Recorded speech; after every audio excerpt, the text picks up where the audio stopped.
Are you ready to find out what are the top 10 reasons you're probably not getting clients yet as a virtual assistant? Now, in this video, if you're still frustrated, if you've been trying to get hired, if you're trying to get clients in the last year and you still seem like you keep getting stuck and getting nowhere, I'm going to dive through a few of the possible reasons why you're still not getting clients and how to fix it. Now, the first reason is just follow-up. Now, a lot of the time when a client is either booking calls with you or you've applied for that job and you have not just done the work of just following up with them, you might be losing more leads and actually gaining them. A lot of our own clients with my virtual assistant business in the last 6 years have been brought back by just following up with them. Now, the follow-up would just be a soft, just email every 6 months of hey, is this still a service you want to do, or have you ended up hiring someone else? Getting at least just a no or a yes is a good thing. If you have a little bit of a client who's ambiguous, who's not really that sure yet, you can just keep following up with them every 6 months just to check up on where they're at, if this is something that they're still interested, basically, or they're still interested in working with you. The other side of that is that when you're actively applying for work, following up every 3 days just really helps, because a lot of times, especially if they're doing the hiring by themselves, they're not working with an agency or a recruitment team, they might just be missing your emails, or your emails might just be falling through the cracks. So doing a good follow-up every 3 days, if you have not heard from them, would be just good. Again, your goal is to get a yes or a no. A no is still good, because at least you have clarity if that was just a match for you, or if they're just not interested anymore in working with you. Now, the second reason why you might not be getting jobs is you just need to niche down. And the biggest reason why niching down really works is that you are familiar with their industry and what it is that they're working on. And honestly, for me, for years, I did not really niche down on my own business, because I was like, no, everyone needs virtual assistants.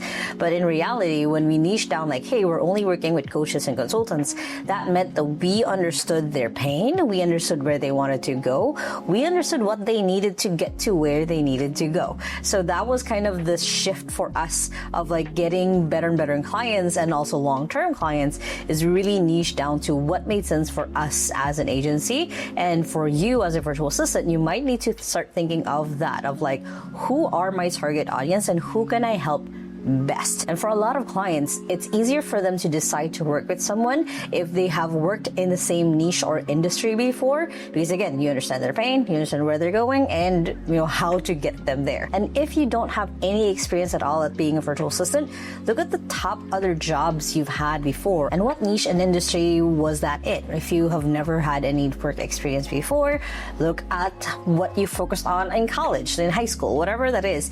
You have some sort of a niche or interest that that you understand, that when it comes to applying for jobs or getting a client as a virtual assistant, that whole thing will make it easier for you to get that client or that job, because again, you can relate and talk about their industry and their niche and where they want to be, and be the one to help get them to the goals that they have, especially in the next coming year. Now, speaking of niche down, another reason why you might not be getting clients is you're not solving a specific problem. And a lot of the time when people are hiring, they're looking to solve a problem. That's why they're hiring for this specific role or for this specific person. So for you, as you're niching down, you also want to be specific about the problem that you're solving for them. If you can have numbers backed up, if you can have data, basically, you can say hey, I'm able to help my clients get this much engagement on social media because I am able to do X, Y, and Z. The more specific you are about the solution you're bringing to the table, to the problem that they have, again, the easier it is for your client to kind of think of it as a no-brainer to hire you and work with you, again, in the long term as well. So you definitely want to look at past clients that you've worked with and ask them hey, what was the main thing that I solved for you? Or what are the results that I was able to bring to the table, essentially, when it came to working with you? That way you're able to be very specific about the solution that you bring to whatever problem that client is facing, and you're able to pitch yourself accordingly, because you can refer back to into examples. And speaking of, another reason why I see a lot of people not get clients is they don't have referrals. And what that means is this could be a past client of yours referring you to someone else, or this could just be you having case studies or reviews or references of past clients. So what that basically means is you have some sort of video, audio, text, whatever it is, or just essentially even just a brag sheet about who you've worked with before and the results you've given them, and being able to show that to potential clients. Because a lot of the time, clients are taking a lot of risk of bringing on someone into their business, especially if they've been doing it as a solopreneur, they've been doing it all themselves. They're bringing in someone that they don't really know if they can actually do what needs to get done. So for you, if you have it prepared where you have, again, your referrals, your references, people you work with, people that they can ask, like, hey, how was it to work with this person? It makes it easier for them to, like, oh, I can trust this person because other people have trusted them as well. And speaking of that mindset, another reason why you might not be getting clients is that you are just not thinking of it as a business for yourself. Now, even if you are going to be a virtual assistant for an agency, you only have one client, you have to think about it as a business of putting yourself in a position where you are the one who is proactively looking for problems to solve. You're not waiting for them to give you things to work on. You are also someone who is already anticipating problems as they come up. So you're not just, again, waiting for things to fall on your lap or fall into your desk as just a metaphor, because of course you're working remotely. But the point of it is you're actively looking for ways to make you, as the virtual assistant, as the service that you are providing for your client, a little bit better every time. So having a little bit of a business owner mindset of like, I own this outcome, I own this, this thing that my client delegated to me, makes it easier for you to get hired and work with that person long term. Now, how do you apply that when it comes to applying for jobs or getting clients? It is making sure your LinkedIn profile is set up. It's making sure that your resume is always up to date. It's making sure you have references for old clients. It's making sure that you build things around yourself that makes it easier for you to be able to make it easy for the client to say yes to working with you. Next reason is you might just be ignoring AI. And this is something that, as ChatGPT is now 3 years old, you just can't keep ignoring. If you are still not looking at ways that you can use ChatGPT for your day-to-day, if you still have not looked into creating custom GPTs to make your life a little bit easier, if you have not looked at even just Zapier of just automating tools and making your life a little bit easier, you might be shooting yourself on the foot. In a lot of the job hiring that I saw in the last year, a lot of people are really looking for someone who is either AI savvy or just comfortable with using AI in the day-to-day.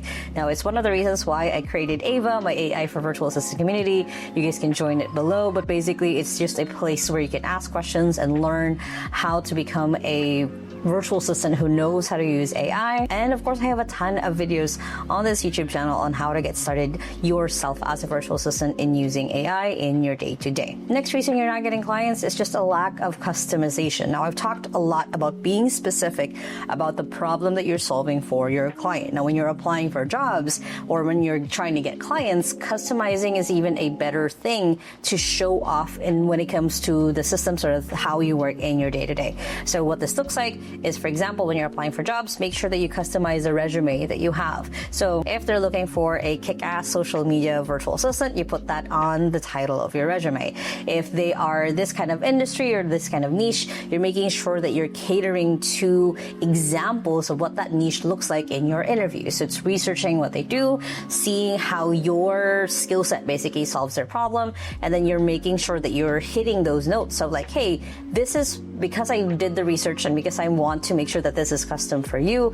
These are the ways that I will really love to work with you when it comes to your proposal, when it comes to essentially anything that you do, is depending on that process that you have as a virtual assistant, you're making sure that it's custom for the person that you are trying to work with. Another reason why you might not be getting hired is just a pricing issue. And it doesn't mean to price yourself really high or pricing yourself really low. It might be your own expectations of how you're pricing yourself and the value that you're delivering for your clients, and also depending on your clients. This is why it's really important to niche down, to find clients whose solutions are just a little bit pricier. So if you are working with someone who just started their business, they might be pricing you a little bit lower just because they're still getting their sea legs. They're still trying to figure out if this is a business.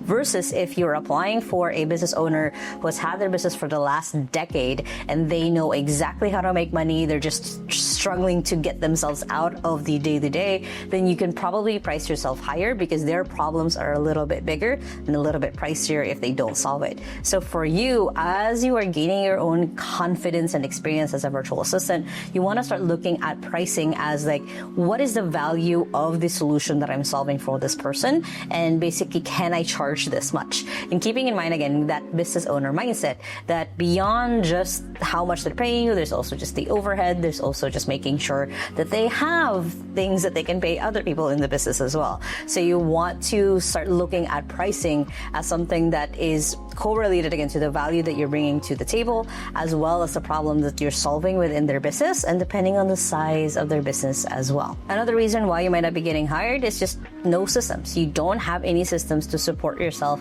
especially in the long term as a virtual assistant. Now, this could be systems as just creating a process of how you do inbox and calendar management or creating social media. You basically just don't have a way or a process to take your client from someone who's interested to working with you to actually closed to then ongoing working with them. So you want to look at how you've worked with your clients before and what are things that you need when it comes to the onboarding. What are the things that you need when it comes to delivery? What are the things that you need ongoing to keep supporting them and supporting yourself in the long term? So as a really good example, my own executive assistant, Honey, she has her systems on the daily, on the weekly, on the monthly. That way she knows how to anticipate different things as they come along. She's created templates, she's created assets. So for you, you have to build up your systems and your assets kind of database of what that looks like to make your work easier and also just a little bit uniform and creating repeatable results, because that's what systems are for, is to create repeatable results as you're working with different people as a virtual assistant. Now lastly, the biggest reason why you're not getting clients as a virtual assistant is just not a fit. And it happens. You could have a client who seems perfect on paper and you could be the virtual assistant for them who's perfect on paper. But when it comes to the actual day-to-day of you guys working with each other, there might not just be a good cadence there. They might have misunderstood something. You might have misunderstood something. And honestly, it's okay. It's part of the process that you might not just be a match for a few people, for clients who are just not meant for you. And you might not see the reason today, tomorrow, next week. It might be a few months from now that you're like, oh, that's why we wouldn't work together. But it's just the reality of it. It's just like anything in the world. Sometimes it's just not a match and it does not make sense, and that's okay. Now, if you guys like this video, make sure to hit the thumbs up button right there and comment below if you have any questions when it comes to getting clients as a virtual assistant. And if you still haven't yet, make sure to hit the subscribe button right there so you don't miss any of my videos every Sunday on how to grow your career online, especially with AI. And if you are a business owner or if you want to shift into becoming a business owner in the next year, make sure to check out my second channel here and check out the latest video right here. Hope you guys have an amazing day, and remember that small steps matters, and I'll see you in the next video. Bye.